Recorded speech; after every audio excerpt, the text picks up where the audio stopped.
Di sebuah desa kecil di perbukitan yang hijau, hiduplah seorang gadis muda bernama Elara. Ia dikenal sebagai seorang anak yang baik hati, selalu siap membantu siapa saja yang membutuhkan. Namun ada satu hal yang membuat Elara berbeda. Ia sangat penakut. Ia sering takut pada hal-hal yang tidak ia kenal. Elara adalah gadis yang lembut dan penuh kasih, tetapi hatinya sering diliputi oleh ketakutan. Ketakutan pada kegelapan, suara asing di malam hari, dan hal-hal yang belum pernah ia lihat atau dengar. Namun, hidup Elara yang damai itu akan segera berubah. Sebuah tantangan besar menantinya, sesuatu yang akan menguji hatinya dan keberaniannya seperti tidak pernah ia bayangkan sebelumnya. Pada suatu pagi yang cerah, suasana desa berubah. Ibu Elara yang selama ini adalah sosok yang kuat dan penuh semangat, jatuh sakit. Para tabib desa mencoba berbagai ramuan, tetapi tidak ada yang berhasil. Ibu Elara yang selalu menjadi pilar kekuatan baginya kini terbaring lemah. Konon ada sebuah legenda yang berbicara tentang sebuah bunga langka yang hanya tumbuh di puncak gunung. Katanya, bunga itu memiliki kekuatan magis untuk menyembuhkan penyakit apapun. Namun, bunga itu dijaga oleh seorang naga yang sangat ganas. Tak seorang pun di desa yang berani mencobanya. Ini bukan perjalanan yang mudah, tapi hanya bunga itu yang bisa menyelamatkan ibu, pikir Elara. Elara merasa takut. Bagaimana mungkin ia, seorang gadis kecil yang bahkan takut pada suara angin di malam hari, bisa menghadapi naga yang begitu ganas? Ketakutan menyelimuti hati Elara, tetapi cinta kepada ibunya menyalahkan keberanian kecil dalam dirinya. Dengan tekad bulat, ia memutuskan untuk memulai perjalanan menuju gunung. Ia mengemas bekal sederhana, sepotong roti, botol air, dan bunga kecil dari halaman rumahnya.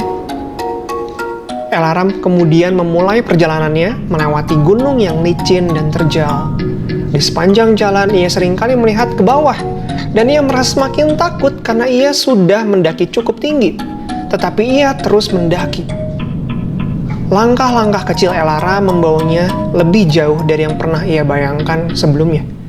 Ketakutan masih ada di hatinya, tetapi setiap langkah memberinya keberanian baru. Ia melalui berbagai rintangan yang sulit, terpeleset beberapa kali karena licinnya gunung yang ia daki, dan udara yang sangat dingin, tetapi pikiran tentang ibunya yang menunggu di rumah memberinya kekuatan. Setelah perjalanan yang panjang, Elara tiba di mulut sebuah gua besar di puncak gunung. Dari dalam gua, ia merasakan getaran tanah dan mendengar suara gemuruh. Elara tahu ia telah sampai di tempat di mana legenda itu menjadi kenyataan. Gua itu adalah rumah naga yang menjaga bunga ajaib. Dengan hati berdebar, Elara melangkah masuk. Di dalam gua yang gelap, ia melihat mata yang merah yang bersinar seperti bara api. Naga itu bangkit dari tidur panjangnya. Tubuhnya yang besar memenuhi gua. "Siapa yang berani mengganggu tempatku?" kata naga sambil mengaum keras. Elara merasa kakinya gemetar. Naga itu jauh lebih besar dan menakutkan daripada yang ia bayangkan. Ia hampir mundur, tetapi bayangan ibunya yang sakit membuatnya tetap berdiri. Ketakutan hampir membuat Elara menyerah, tetapi cinta kepada ibunya mengalahkan rasa takutnya. Ia tahu bahwa ia tidak bisa kembali tanpa bunga itu. Alih-alih melawan, Elara mengambil bunga kecil dari tasnya, bunga dari halaman rumahnya. Ia melangkah maju perlahan, mengulurkan bunga itu kepada sang naga. Kata Elara dengan suara gemetar, Aku tidak datang untuk melawanmu. Aku hanya ingin menyelamatkan ibuku. Ini adalah bunga dari desaku.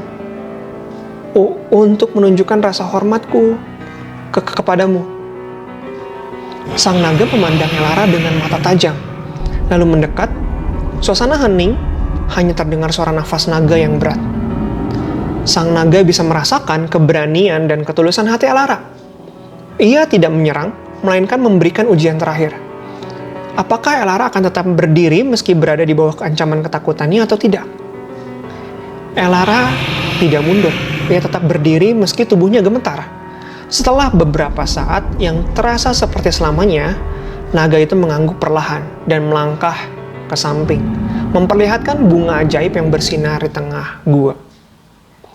Keberanianmu telah membuktikan hatimu. Ambillah bunga itu dan gunakan dengan bijak, kata naga itu dengan suara berat. Elara memetik bunga itu dengan hati-hati dan mengucapkan terima kasih kepada naga. Ia berlari menuruni gunung, melintasi sungai, dan kembali ke desanya dengan bunga ajaib di tangannya. Elara pulang dengan hati yang penuh harapan. Ia tahu bahwa perjalanan itu tidak hanya menyelamatkan ibunya, tetapi juga mengubah dirinya. Dan setibanya di rumah, Elara membuat obat dari bunga tersebut dan meminumkannya kepada ibunya. Perlahan, ibunya pun mulai sembuh. Sejak hari itu, Elara tidak lagi menjadi gadis penakut. Ia telah melalui banyak hal, mendaki gunung yang sangat terjal dan licin, bertahan dalam udara yang sangat dingin di gunung bersalju. Apalagi dia sudah berhadapan dengan naga yang sangat besar dan ganas. Ia belajar bahwa keberanian sejati bukan berarti dia takut, melainkan tetap melangkah meski ketakutan ada di hatinya. Satu demi satu, sedikit demi sedikit, yang penting tetap melangkah. Ia yakin ketakutan apapun dapat ia hadapi mulai dari sekarang. Cerita pun tamat. Nah, teman-teman, dari cerita ini kita bisa belajar bahwa setiap orang pasti memiliki ketakutannya sendiri-sendiri. Ada yang takut mengalami kegagalan, ada yang takut dihukum, ada yang takut karena pernah mengalami kejadian buruk di masa lalu, dan lain sebagainya. Setiap orang pasti memiliki ketakutannya sendiri-sendiri. Dan cepat atau lambat, ketakutan-ketakutan tersebut pasti harus kita hadapi jika kita ingin bertumbuh seperti Elara. Coba bayangkan jika Elara tidak berani menghadapi ketakutannya.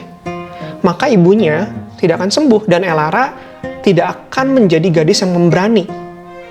Dan saat kita menghadapi ketakutan tersebut, kita harus menghadapinya seperti Elara.